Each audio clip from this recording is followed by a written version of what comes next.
नमस्कार, आप देख रहे हैं न्यूज 24। मैं हूं विपनेश पाथोर। आखिर कैसे लॉकडाउन में बाइक पर धोनी अपनी लाडली के साथ मचा रहे हैं धूम, पूरी खबर हम आपको दिखाएंगे। साथ ही कैसे खुलने वाला है क्रिकेट का लॉकडाउन, इसकी भी बात करेंगे। लेकिन सबसे पहले बात दयावान ऋषभ पंत की कर लेते हैं। युवा विकेट कीपर बल्लेबाज को कोरोना के खिलाफ जंग में हर किसी की फिक्र है और तभी तो दिल्ली पुलिस के साथ पंत एक ऐसी अपील कर रहे हैं जिसका पालन करें तो फिर कोरोना के खिलाफ जंग में हमारी जीत पक्की हो जाएगी। साथ ही उन मजदूरों का दर्द भी दूर हो जाएगा जिनके काम छिन गए हैं, जो बेबस नजर आ रहे हैं। कैसे लॉकडाउन के बीच नजर आ रहे हैं पंत, सबसे बड़े दयावान। देखिए रिपोर्ट। गलती की कोई गुंजाइश नहीं है, पंत की सुनो, कोरोना पर प्रहार करो। कोरोना में भी लागू होता है क्रिकेट का नियम। कोरोना एक ऐसी महामारी जिसने पूरी दुनिया को थाम लिया है। लाखों लोगों की जान जा चुकी है। कोरोना का कहर कब थमेगा ये कोई नहीं बता सकता। कोरोना की वजह से क्रिकेट पर भी ब्रेक लगा हुआ है। पूरी दुनिया में खेल बंद है। टीम इंडिया के भी स्टार खिलाड़ी घर में कैद हैं। टीम इंडिया के कई खिलाड़ियों के वीडियोस भी सामने आ रहे हैं जिसमें कोई कोरोना के खिलाफ इस जंग में एक तरह से सचेत कर रहा है।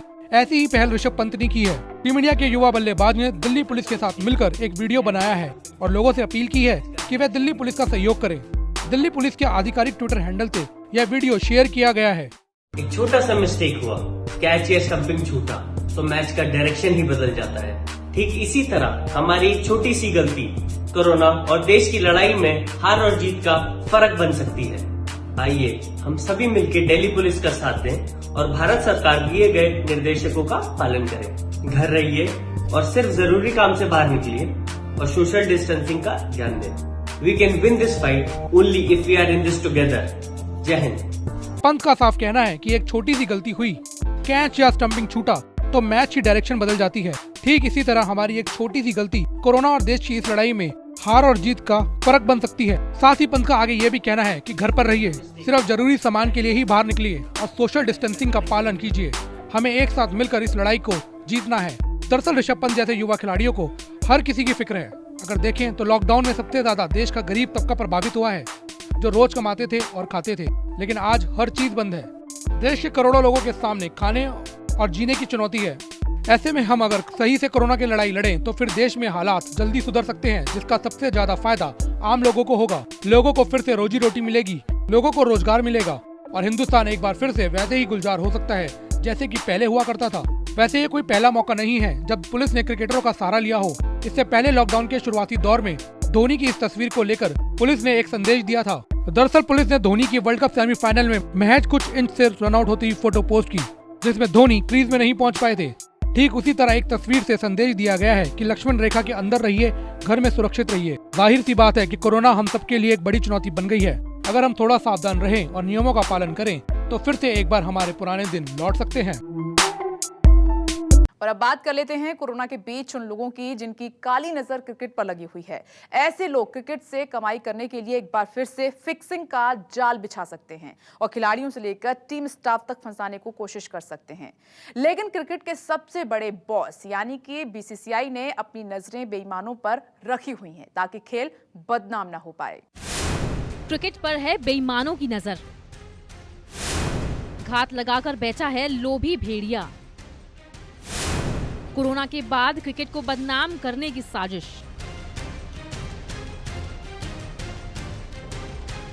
कोरोना जिसकी वजह से तमाम खेल रुक चुके हैं, क्रिकेट पर भी कोरोना की ऐसी काली नजर पड़ी है। किसी को ये नहीं पता कि कब फिर गेम ऑन होगा। लेकिन एक तरफ वो लोग भी हैं जो क्रिकेट से कमाई करने के लिए अभी तक घात लगाकर बैठे हैं। क्रिकेट को इससे पहले भी ऐसे लोग काफी बार बदनाम कर चुके हैं। ऐसे में आईसीसी के साथ साथ बीसीसीआई भी पूरी तरह सावधान हो गया है। हालांकि बीसीसीआई तो ये भी कह चुका है कि सब कंट्रोल में है, किसी को भी क्रिकेट को बदनाम करने की इजाजत नहीं दी जाएगी। दरअसल आईसीसी के एंटी करप्शन यूनिट के चीफ एलेक्स मार्शल ने क्रिकेटर्स को मैच फिक्सरों और भ्रष्टाचारियों से सावधान रहने के लिए कहा है। एलेक्स का कहना है कि कोविड-19 के कारण दुनिया भर में अंतर्राष्ट्रीय घरेलू क्रिकेट समेत सभी टूर्नामेंट अस्थायी तौर पर रोक दिए गए हैं। हालांकि भ्रष्टाचारी अभी भी सक्रिय हैं। हमारा काम अब सभी सदस्यों, खिलाड़ियों, एसोसिएशन और एजेंट्स को आगाह करना है। हम इन सभी के साथ बात कर रहे हैं। वहीं बीसीसीआई ने अपना प्लान तैयार कर रखा है। बीसीसीआई की एंटी करप्शन यूनिट के चीफ अजीत सिंह ने कहा, हमें इसकी बिल्कुल भी टेंशन नहीं है। भारतीय खिलाड़ी भ्रष्टाचारी और मैच फिक्सरों के काम करने के तरीकों से अच्छे से जानते हैं। यदि उन्हें कोई भी संदिग्ध दिखेगा तो वो जरूर रिपोर्ट करेंगे। हर कोई जानता है कि मैच फिक्सिंग के लिए तमाम तरह के हथकंडे अपनाए जाते हैं। एक बड़ा गिरोह पूरी दुनिया में मैच फिक्सिंग के लिए ऑर्गेनाइज तरीके से काम करता है। ऐसे में क्रिकेट अभी नहीं हो रहा, नतीजा ऐसे लोगों को भी काफी नुकसान उठाना पड़ रहा होगा, जिसकी भरपाई करने के लिए ये लोग क्रिकेट शुरू होने पर पूरी कोशिश करेगा। और यही वजह है कि आईसीसी अभी इसे हर किसी को सचेत कर रहा है। और अब बात कर लेते हैं महेंद्र सिंह धोनी की। धोनी भी लॉकडाउन के बीच घर में कैद हैं, बंद हैं, लेकिन अपनी बेटी जीवा की जिद पर धोनी ने बाइक से धूम मचाने का फैसला कर लिया है। जीवा और धोनी बाइक पर निकल पड़े हैं। आप सोच रहे होंगे कि आखिर लॉकडाउन के बीच कैसे धोनी ने बाइक से फर्राटे वो भर रहे हैं, तो हम आपको बता देते हैं कि धोनी ने लॉकडाउन का पालन करते हुए बाइक दौड़ाई है। कैसे, दिखाते हैं इस रिपोर्ट में।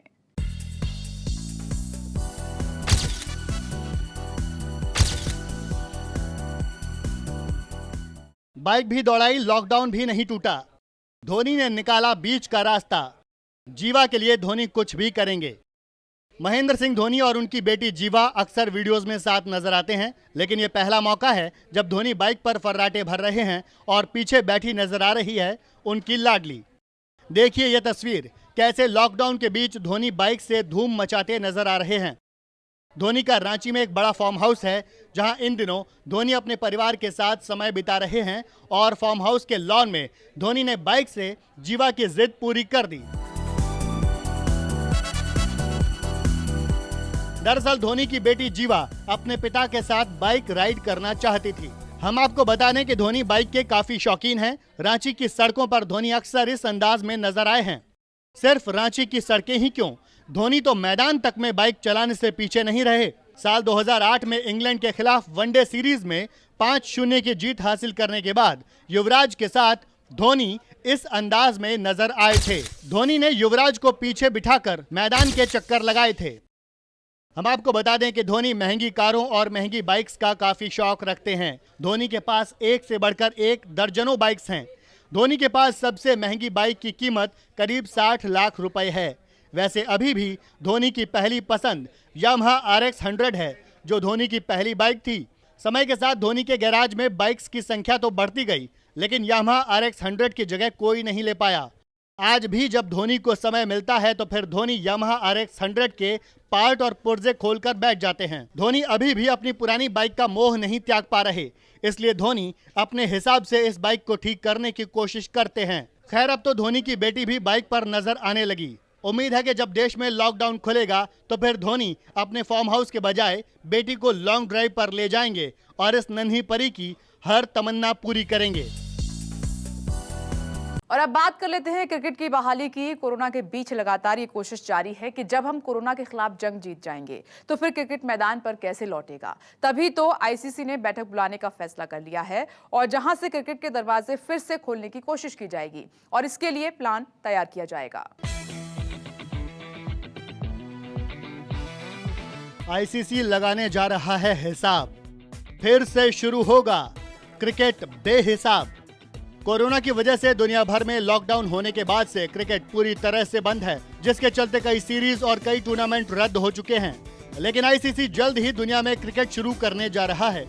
दरअसल कोरोना की महामारी की वजह से क्रिकेट पर जो ब्रेक लगा हुआ है, आईसीसी की कोशिश है कि उस ब्रेक को खत्म कर क्रिकेट की बहार फिर से वापस लाई जाए। आईसीसी की मुख्य कार्यकारी समिति की कॉन्फ्रेंस कॉल के जरिए बैठक होगी, जिसमें कोविड-19 से पड़ने वाले वित्तीय प्रभाव के अलावा विश्व टेस्ट चैंपियनशिप और वनडे लीग के शेड्यूल पर भी चर्चा की जाएगी। वनडे लीग जून से शुरू होनी थी। दक्षिण अफ्रीका और श्रीलंका के बीच 3 मैचों की सीरीज इसके तहत होने वाली पहली सीरीज होती, लेकिन इस महामारी के कारण सोमवार को इसे रद्द कर दिया गया। साफ है कि तब तक कोई ठोस फैसला नहीं लिया जा सकता है जब तक कि आईसीसी ये पता नहीं लगा लेती कि विश्व भर की स्पोर्ट्स इवेंट्स को ठप करने वाली इस महामारी के कारण कितने टूर्नामेंट्स रद्द करने पड़ेंगे। आईसीसी मुख्य कार्यकारी अधिकारी मनु साहनी ने कहा, ये बैठक सामूहिक तौर पर आगे बढ़ने की प्रक्रिया का पहला चरण है। हमें इस वैश्विक महामारी के प्रभाव का आकलन करना है और मिलकर काम करना है ताकि खेल इससे मजबूती के साथ उबर सके। उन्होंने कहा, हमें अपने ज्ञान को साझा करना होगा और अंतर्राष्ट्रीय क्रिकेट को बहाल करने के लिए आपस में गहरी समझ तैयार करनी होगी।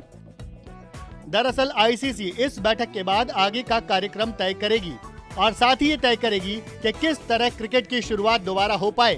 कोरोना की वजह से क्रिकेट पूरे विश्व में जिस तरह से रुक गया है, उसके बाद आईसीसी की टेस्ट चैंपियनशिप भी खटाई में पड़ गई है। इसको लेकर मीटिंग में बड़ा फैसला लिया जा सकता है और इसे फिर से जितनी जल्दी हो दोबारा किस तरह शुरू किया जाए, इस पर भी चर्चा की जा सकती है। बस आप तो तैयार हो जाइए एक बार फिर से क्रिकेट की चकाचौंध में खोने के लिए, क्योंकि कोरोना कब जाएगा पता नहीं, लेकिन आईसीसी आपके लिए जल्द ही क्रिकेट का प्लेटर लेकर आ रहा है। अगर आपको हमारा ये वीडियो पसंद आया हो तो इसे लाइक, शेयर और कमेंट करना ना भूलें। साथ ही साथ फेसबुक पर न्यूज़ 24 के स्पोर्ट्स हैंडल को भी जरूर फॉलो करें और क्रिकेट की तमाम गर्मा गर्म और बड़ी खबरों के लिए यूट्यूब पर न्यूज़ 24 का स्पोर्ट्स चैनल जरूर सब्सक्राइब करें। Please like, share and subscribe news 24 sports YouTube channel.